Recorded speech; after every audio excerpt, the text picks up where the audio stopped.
Bluebird Backcountry is a one-of-a-kind ski area on Bear Mountain in Colorado. There are no chairlifts. It's all human-powered. Ski touring or splitboarding on skin tracks is the only way to the top. With the goal to bridge the gap between a traditional ski resort and the backcountry, Bluebird equips and trains guests for safe backcountry exploring, offering avalanche safety courses, equipment demos, and ski-patrolled terrain. Bluebird has settled into a new long-term lease at Bear Mountain, where it continues to welcome newbies and nurture backcountry skills. Bluebird Backcountry is in northern Colorado on the Continental Divide and a 3-hour drive from Denver International Airport. There is lodging 40 minutes drive away in Kremling or Steamboat Springs over Rabbit Ears Pass. Van and car camping is also available on site. After turning off Highway 14, follow a 2-mile, well-maintained gravel road through aspen groves to the base area. The road ends at a large parking lot with bathrooms and space for gathering your gear before walking down to the base tent. The lodge is an eco-friendly, non-permanent structure. It houses registration, gear rentals, and helpful staff to explain how to use gear and navigate the mountain. Splitboarding gear plus an Avy pack can be expensive and hard to find, but quality equipment rentals here are reasonable. Outside are fire pits, picnic tables, and a snack shack. The gourmet s'mores are especially tasty for breakfast or après ski tour. For safety, everyone starts the day checking in at the mountain portal to confirm each avalanche beacon is beeping. The ski area has 1,200 acres of avalanche-managed and ski-patrolled terrain. There are 11 skin tracks and 25 name runs. West Pole Track takes you to the 100-acre woods, Slumpy Ridge, and the Perch Warming Hut, returning down Meat Hill. On Bear Mountain, there are several new gladed runs on the north face. There is the Crow's Nest Warming Hut with runs down the far side, plus the new extreme terrain features steep couloirs. The skin tracks are well marked and maintained. We visited early season and West Bowl was the only open terrain at the time. Along the trail, we passed by the only chairlift in the area before making our way into the 100-acre woods. The skin track zigzagged through the trees, climbing in elevation. At the top of the ridge, we transitioned to snowboards, ready for our first run of the day. All right, 10-10, first run of the day in the 100-acre woods.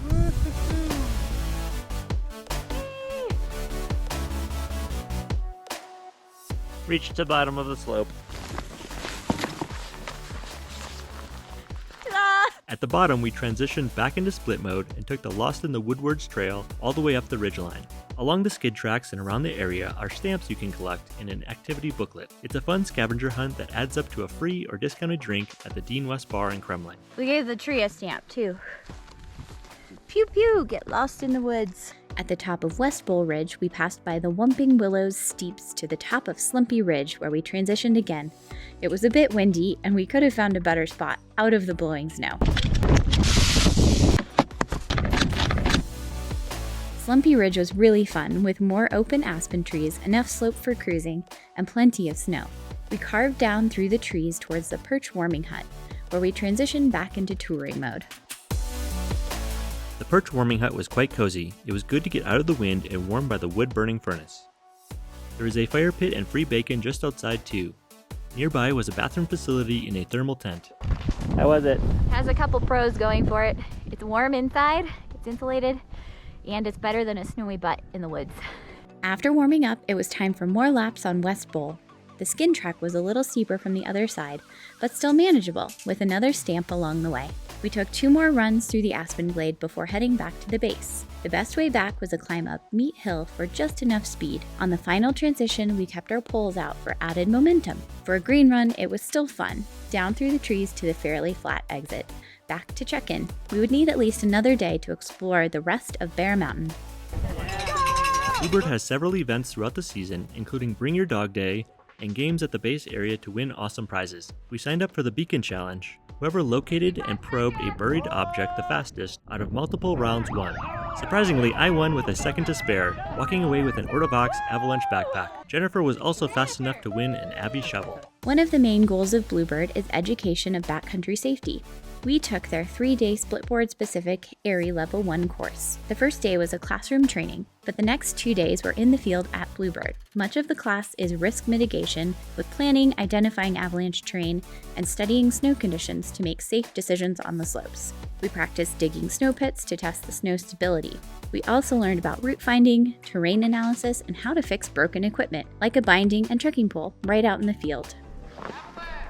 And of course, we practiced avalanche rescue skills to help find a buried person in the worst case scenario. We ran drills to locate and dig a person out. The more we practiced, the faster and more precise we became. Over the 2 days, we learned a lot with a great instructor, and Bluebird Backcountry was an excellent and safe training area. Dig right here. See a hand? Here, all right. Gotcha. How's he look? Yeah. You got it? For those looking to try splitboarding or ski touring for the first time, Bluebird Backcountry has the gear and terrain for an awesome intro experience. More seasoned riders will enjoy the varied terrain in a low-risk environment. We are Jeff and Jennifer with Snowboard Traveler, and we will see you at the next mountain.